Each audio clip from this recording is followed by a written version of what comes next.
$6,020 for the year, so. Yes. Okay.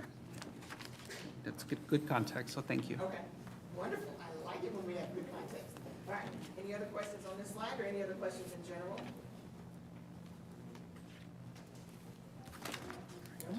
Okay. So, wanted to share with you what our fund balance would look like based on the proposals that we're sharing with you tonight.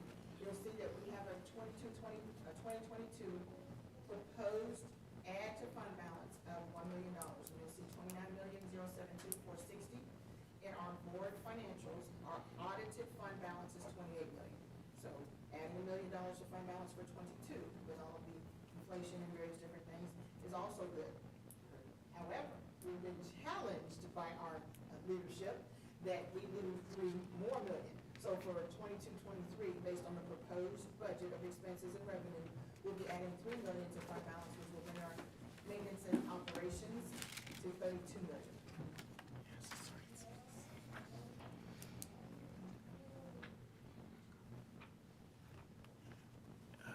What's the question?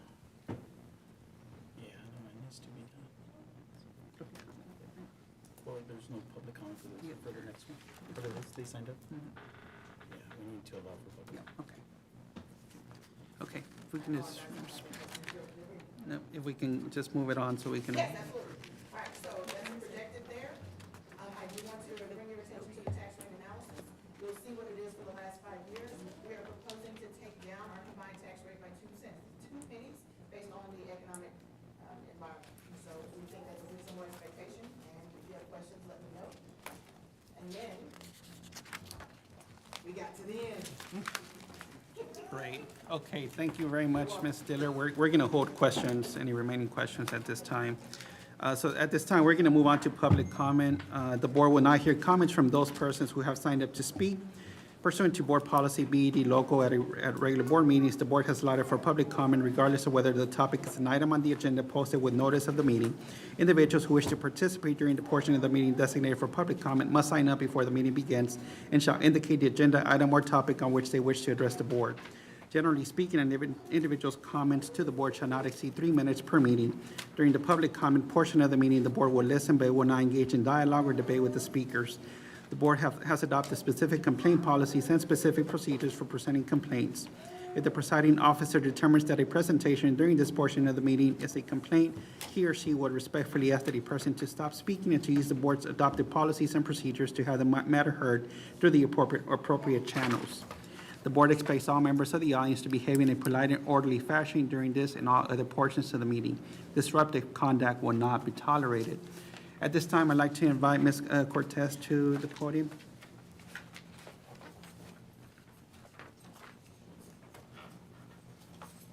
Good evening, welcome.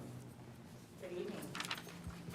Good afternoon, board members, or board of trustees and superintendent. First, thank you all for all you do and all you have done. You have really come through for transportation. This is the first year we can honestly say that we feel appreciated in every step of the way.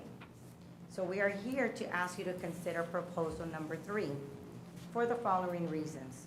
As Ms. Olivares pointed out, this will help entice new drivers, new aides. This particular year has put a hinder on all of us. We're barely able to keep up with the economy, inflation. So this will actually help all of us be able to continue to do the best that we can. We come in here every day, we give 110%. Our children are our first priority. We're the first places that they look at when we get up in the morning, and our faces are the last ones that they see at the end of the day. And that's why it's so important to continue to do this for not just us, but for our students. We're challenged every day. Every day is a new challenge for us. And we love what we do, and that's why we are here. And that's why we choose to stay, because of everything that you have done for us. And I ask you to please consider proposal number 3, because this is one way that we can, again, entice and keep what we have. We have great drivers, we have great bus aides, and I'd love for them to continue to stay here and not be forced to make a decision based on whether they want to put food on the table or whether they want to work for a district that has been their whole life.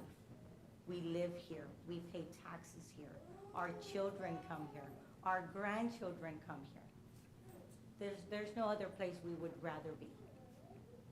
So with that said, again, we appreciate everything that you have done for us. And thank you. Thank you, Ms. Cortez. At this time, I'd like to invite Ms. Julia Salinas to the podium.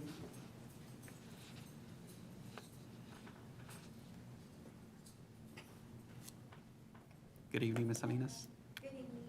I don't know how to do this, my first time here. No worries. I'm here to address for us bus aides, lunch ladies, security guards that are just barely making ends meet here. Some of us get paid $480 every 2 weeks. That's not enough for gas, for groceries. The grocery store, as y'all know, are 20 minutes away. We have to drive to San Antonio, Pleasanton, Floresville, with gas prices right now and how our salaries is going, it's kind of like we can't do it. And it's kind of hard for all of us to be up here to speak just so we can get that extra. Now, proposal 3, I really love, but the gap, the budget gap for us, we're the lowest paid employees of district. And that's not right. So I'm here to fight for all those bus aides, and child nutrition, just so we can get that extra gap closed just a little bit more.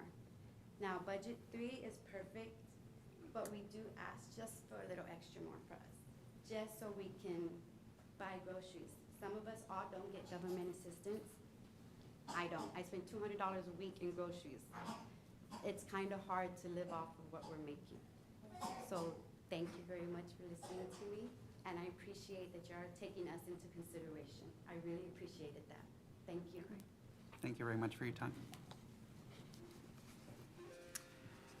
At this time, can I get a motion to adjourn? I'll motion to adjourn. I'll second. Ms. Katie Farias motions, Ms. Salazar seconds. All in favor, say aye. That was only The- It was me. Oh, I'm sorry. That's fine. Okay, all in favor, say aye. Aye. Okay, we are adjourned. The time is now 6:05 PM.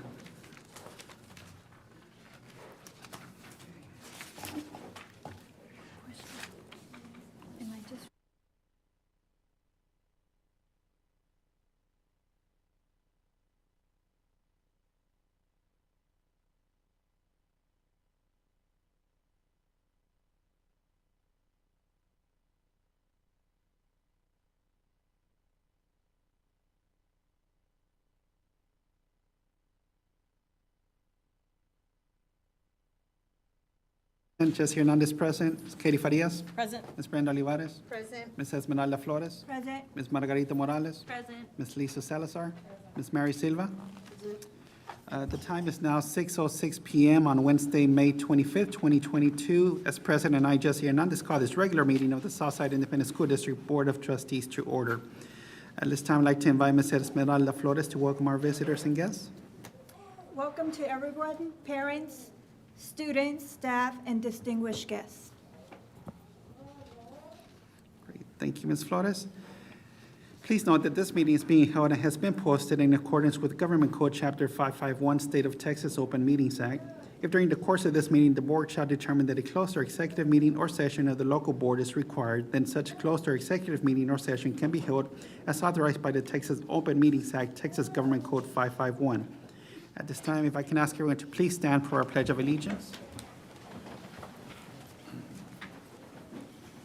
I pledge allegiance to the flag of the United States of America and to the republic for which stands one nation, under God, indivisible, with liberty and justice for all.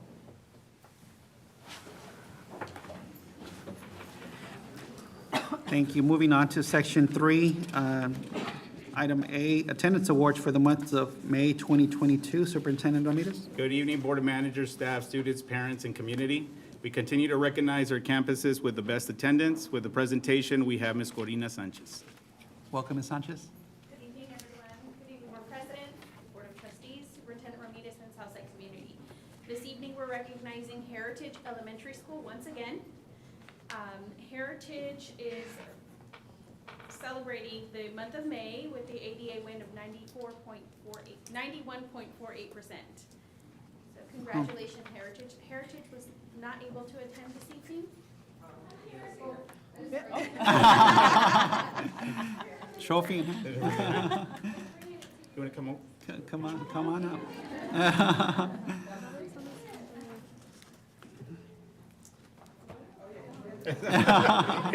Took it away and gave it back. Congratulations.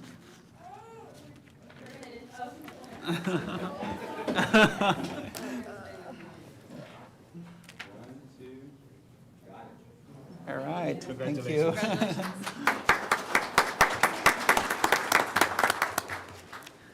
Okay, moving on to Accelerator Reader winner and AR Millionaires for the month of May. Superintendent Ramirez. Mr. Board President, we concluded the year with our AR Millionaire Program. We have Ms. Stone to present the totals for the year of AR points and participation. Welcome, Ms. Stone. Good evening. Tonight, we're going to not have any awards, but we are going to go over the competition summary for the entire school year. So as you can see, it's from August 16th, which is our first day of school, to May 31st. These are Menchaca's totals. They are doing a different program, and they started piloting it in April. So even though the April numbers say from the 1st to May 31st, they actually really didn't start until mid-April, towards the end of April, because they were training their teachers and training the students and getting it started.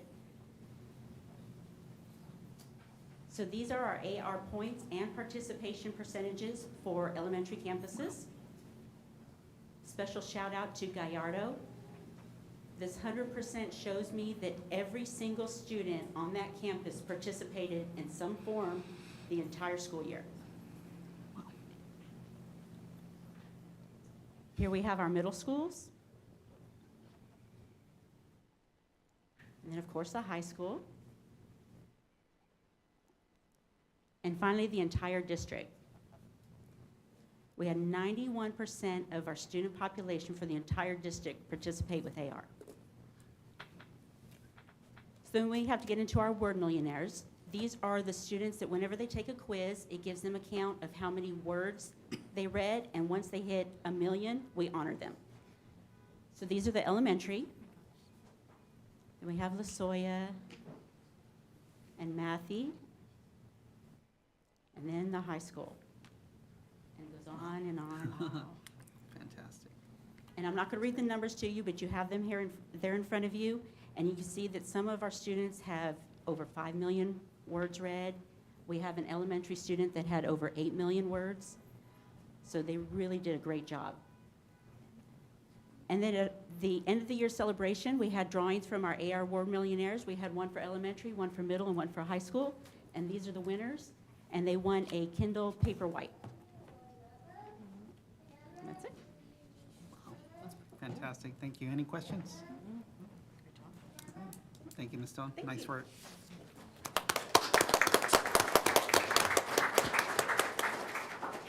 Okay, moving on to Campus Student VIP Awards for May. Superintendent Ramirez. Mr. Board President, we continue with our VIP program, recognizing students who exhibit great behaviors and conduct. We have Ms. Gallego and Ms. Science to recognize our VIP students. All right, welcome, Ms. Gallego. Ms. Sines. Good evening, Board President, Superintendent Ramirez, Board of Trustees, and community members. My name is Monica Sainz, and I will be stepping in for Sylvia Rincon. The Communications Department, in conjunction with the Student Services Department, would like to present the Cardinal VIPs for the month of May. This initiative was established to recognize students demonstrating exemplary behavior, manners, academic excellence, and positive attitude. Now to present the Cardinal VIPs for the month of May is Alejandra Gallego from the Student Services Department. Good evening. The Cardinal VIPs for the month of May. For the high school, we have Jenny Medellin. For La Soya, we have Jocelyn Wilson. For Matthew, we have Omar Armenta. For Freedom, we have Jacob Nieto. For Gallardo, Rosalinda Vasquez. For Heritage, we have Harmony Flores.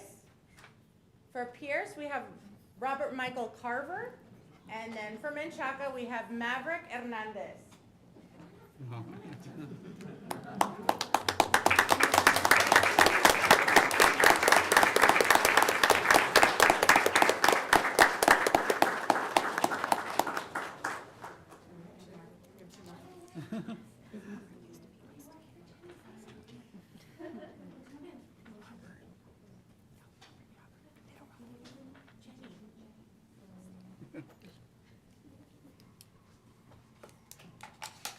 And congratulations to our Cardinal VIPs for the month of May. All right.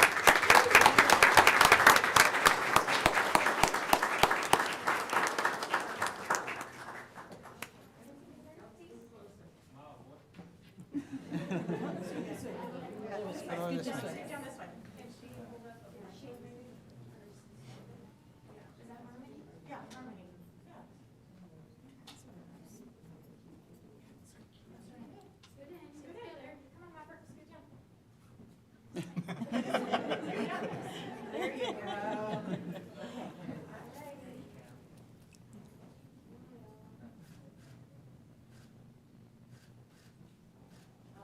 Nice work.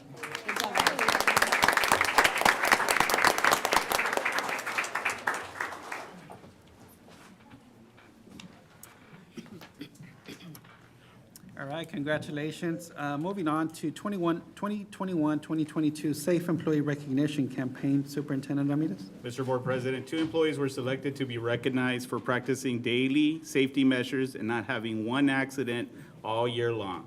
Mr. Osborne will recognize these staff members. Welcome, Mr. Osborne. Thank you, Mr. President, members of the board. It's always a good time to give someone a little recognition for doing something great. These 2 employees, Jennifer Villarreal and Karina Spear, are 2 of those employees that were submitted by their supervisor, along with a narrative describing what safe employees they are, no accidents themselves, as well as making sure the workplace is safe for others as well. So I know they may or may not be here tonight. I think Mr. Belanga's here and Ms. Spears here. And there's a $10,000 check.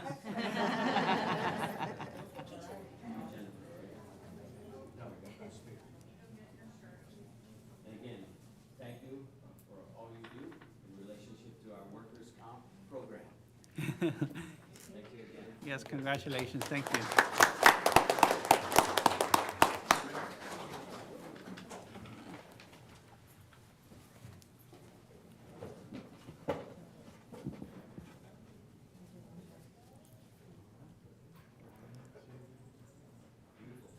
All right, congratulations.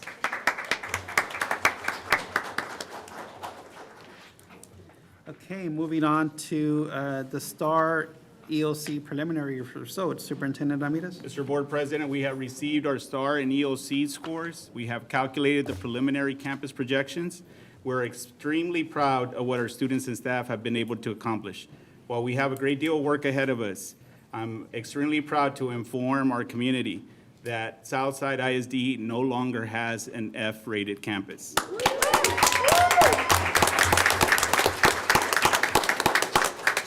Dr. Spore and Mr. Castillo will present the STAR and EOC preliminary results. Welcome, Dr. Spore, Mr. Castillo. Good evening, Board of Trustees.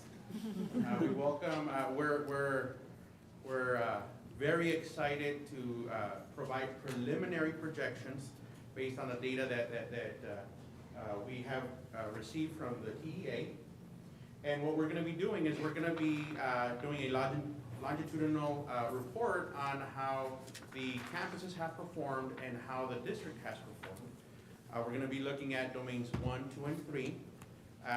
the total and the letter grade that we are projected to receive. So if, without any further ado, we're going to be looking at the Southside High School. As you can see, we have domains 1, 2, and 3. Domain 1, as a refresher, is student achievement. That's how our students performed.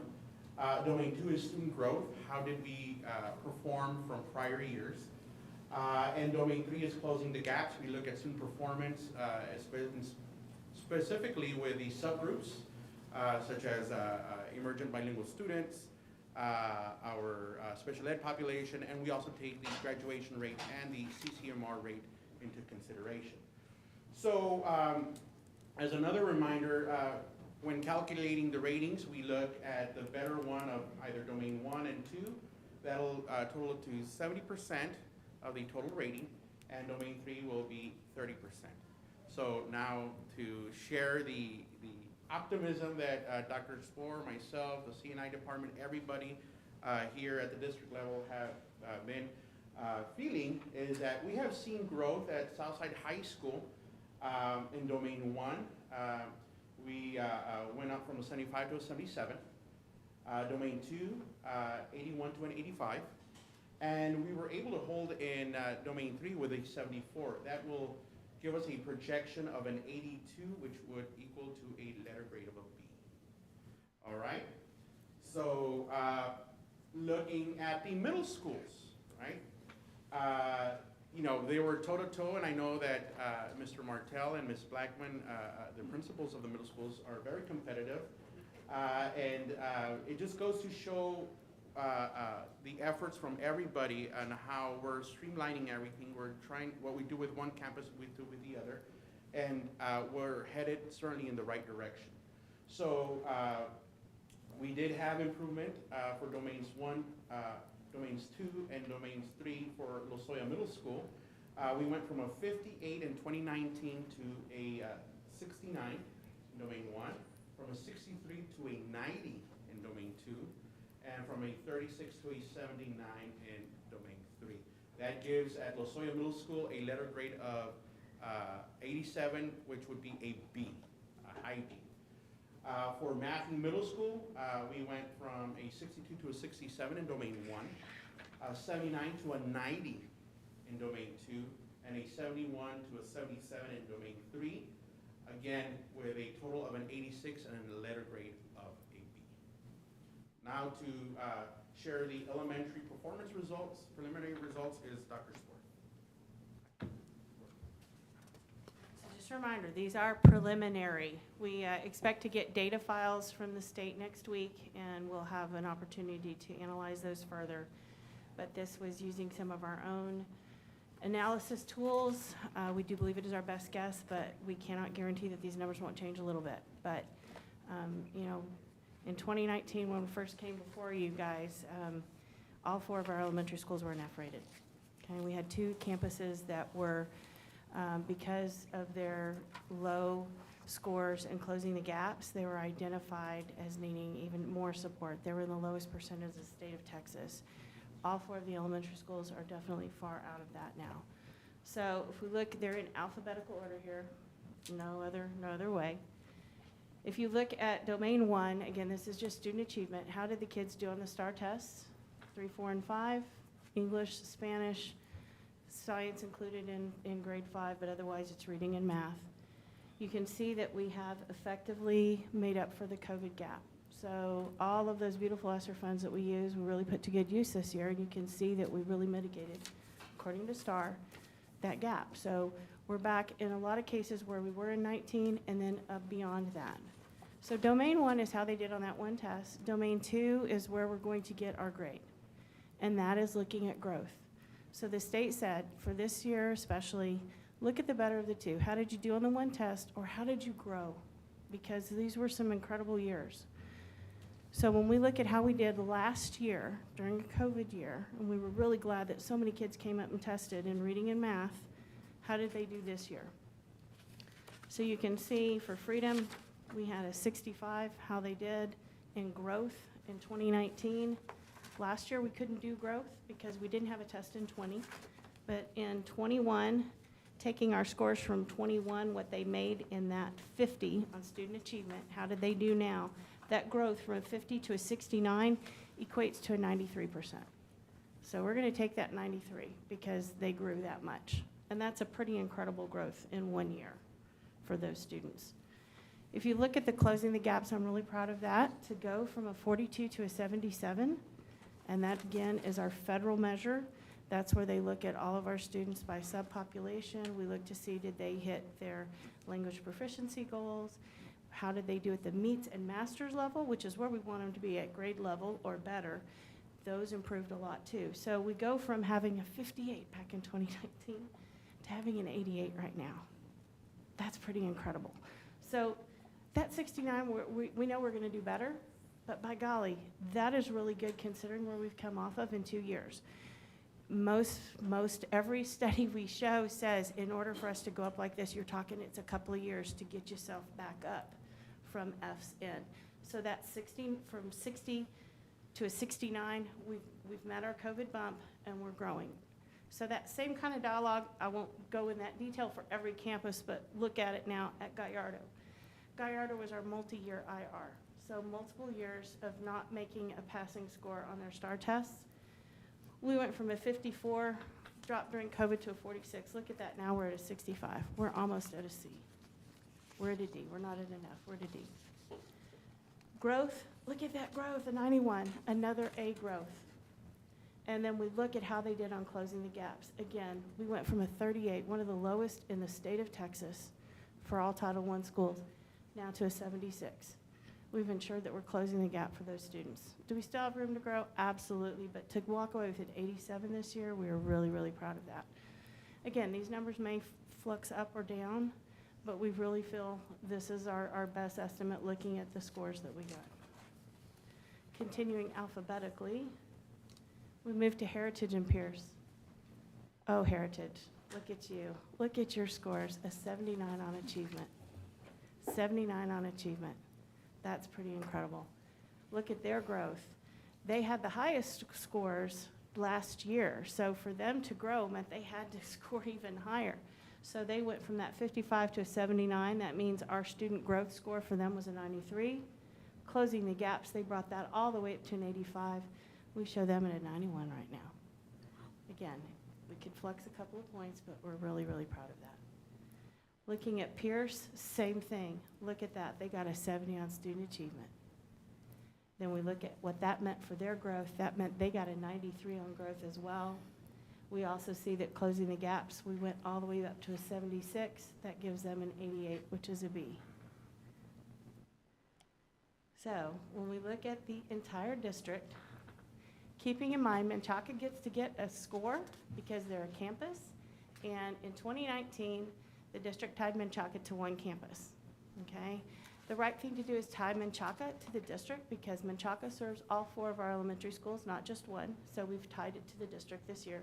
So the district rating will be what Menchaca will carry for their rating. Even though they do not test, they must carry a rating because they are part of our district. You can see those Fs now have gone to As and Bs. We now lead the district. I'm also really proud of how everybody is pretty much in line. So you see this is not just a case of a shining star. This is the systemic changes that we're making. Some of the things we're seeing that we're doing across the board for all campuses are paying across the board for all campuses and all students. So we can see how the elementaries have done, our 2 middle schools, our high school. That takes us then to what does that look like for our district? You want to do the last one or you want to do this one? So in 2019, the last time we had an official rating, we were a C district. We had a 78, which is really not, 78 is good. We know we can do better.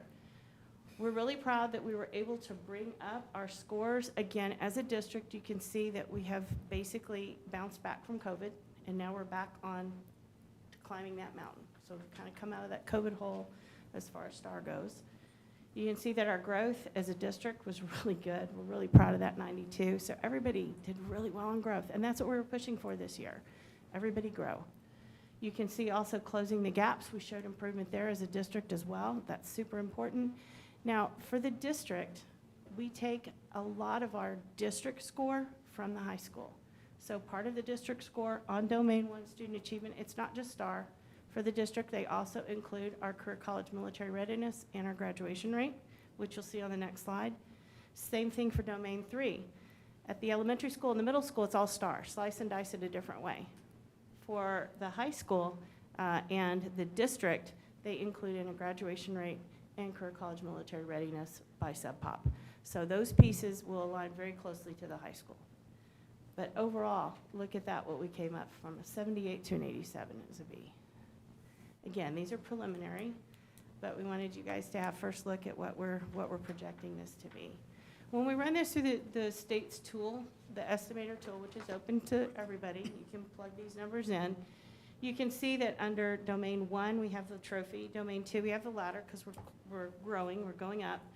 And closing the gaps is the bridge. So we take the better of the first two, the 74 or the 92.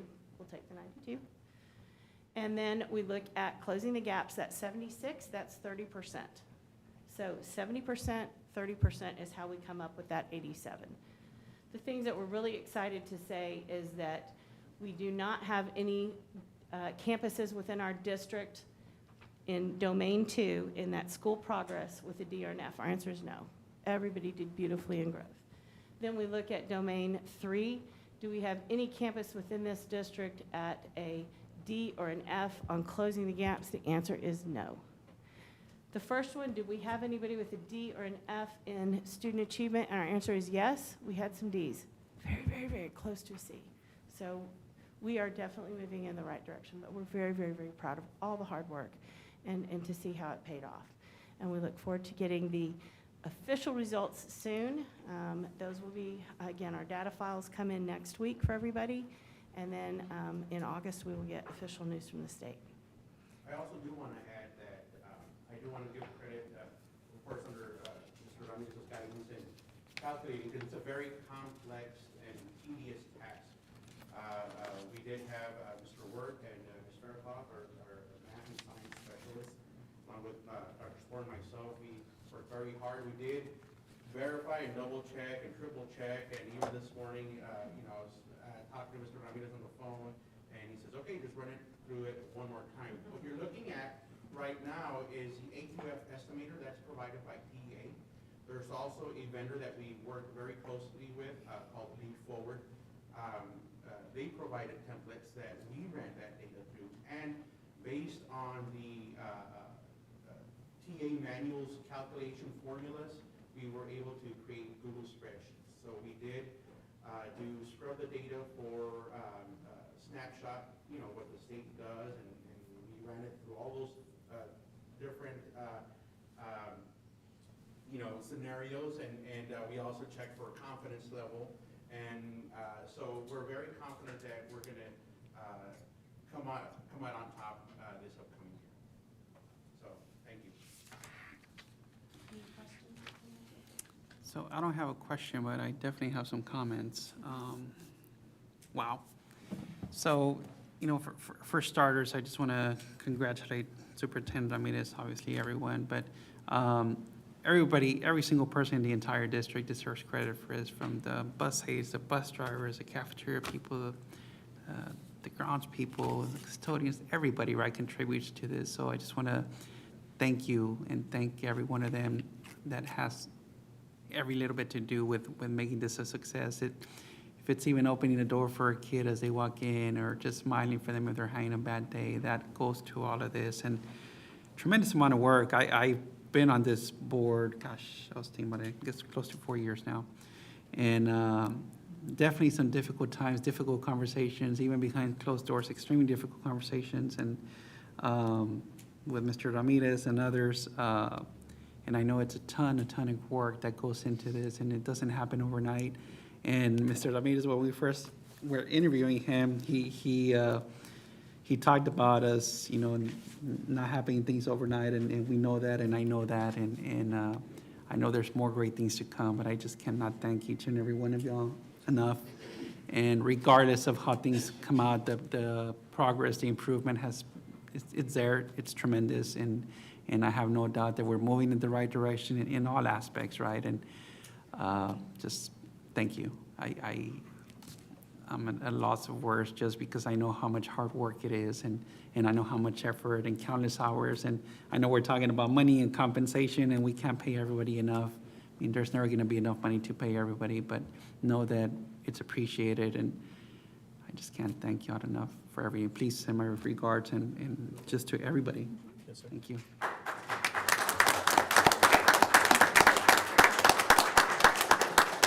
Any other comments or questions? Can I make a comment? Ms. Vines? I really appreciate all the hard work from, just piggybacking off of what Mr. Hernandez said, yes. Amazing job, and I can see it in my own kids who attend this district. So to see the progress is coming off the year of COVID that we had when I know how much of a struggle it was for everybody, to see everybody. And I know this year was tough getting us to where we needed to be, but oh man, is this great. I mean, as a parent, and then of course being a part of an amazing board, it's just incredible. Thank y'all so much for everything. Thank you. Any other comments? All I right. will tell you, we always knew our kids could do it. And there was just a no excuses attitude anymore. And we all knew it's going to take a lot of hard work, but it does feel so good.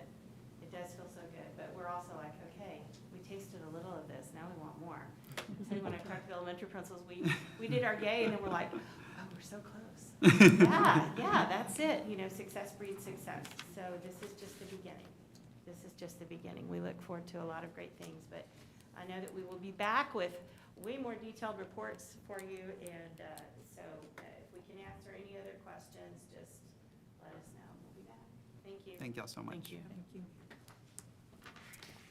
Okay, moving on to review of financial statements for May, ESSER update, Gear Up, federal programs, and print shop. Superintendent Ramirez. Mr. Board President, we have the review of the finances and ESSER fund status. We have Ms. Dillard with the presentation. Welcome again, Ms. Dillard. Can we do the board financials one, please? So each of you, good evening again, each of you have the copies that we have presented. You'll see this is our general operating fund budget to actuals. And so you'll see where we are. I will give you a moment to review. If you have questions, let me know.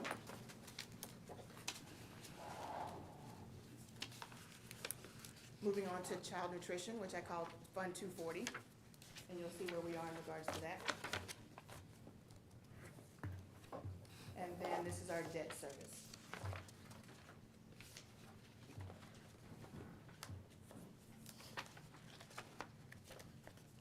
Any comments or questions?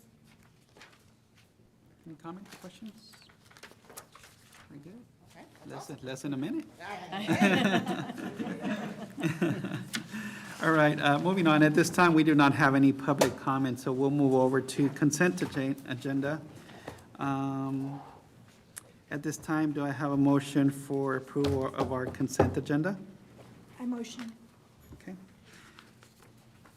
Mrs. Esmeralda Flores makes the motion for approval of the consent agenda. Do I have a second? I'll second. Sorry. Ms. Brenda Olivares seconds. Ms. Farias? Yes. Ms. Olivares? Yes. Ms. Flores? Yes. Ms. Morales? Yes. Ms. Salazar? Yes. Ms. Silva? Yes. And I, Jesse Hernandez, yes. Motion carries.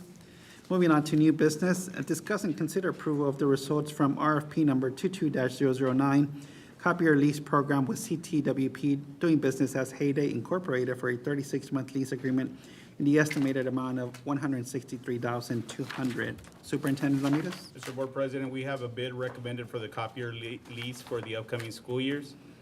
We have Mr. Osborne and Mr. Miranda with the presentation of the bids. Welcome, Mr. Miranda. Good evening, Superintendent Ramirez, Board President Hernandez, distinguished Board of Trustees. I'm here to discuss the results of the RFP solicitation 2209 for the copier lease program. The results and tabulations have resulted in an recommendation of award to CTWP for the annual amount of $163,200. Any questions regarding? Are there any questions in regards to the RFP or the award? No questions. All right. At this time, do I have a motion for approval of the RFP or the award, I'm sorry? I'll move that we approve RFP 22009 copier lease program with CTWP in the estimated amount of $163,200. Okay, Ms. Katie Farias makes the motion. Do I have a second? I'll second. Ms. Brenda Olivares seconds. Ms. Farias? Yes. Ms. Olivares? Yes. Ms. Flores? Yes. Ms. Morales? Yes. Ms. Salazar? Yes. Ms. Silva? And I just Hernandez, yes. Motion carries. Thank you very much, sir. Thank you very much.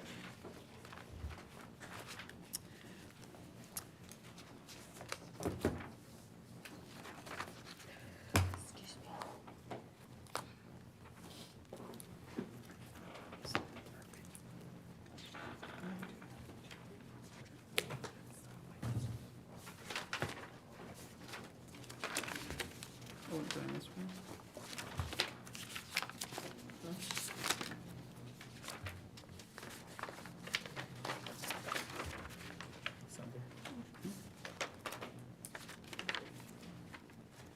As far as, do you have the verbiage for the closing? Close meeting?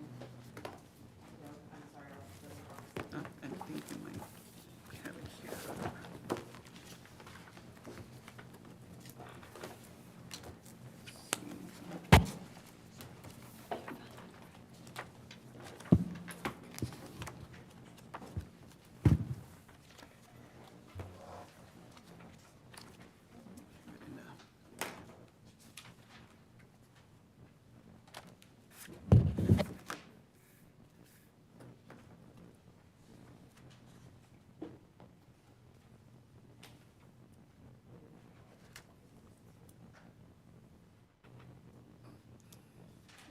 I haven't.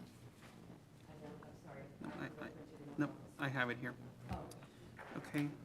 At this time, we'll be moving to closed meeting. The board will adjourn to closed meeting in accordance with the Texas Open Meetings Act, Texas Government Code 551.071, 551.074, 551.076, and 551.0821 to consider the following: security update. Item A. The time is now 6:40 PM, and we will be going into closed session. Thank you.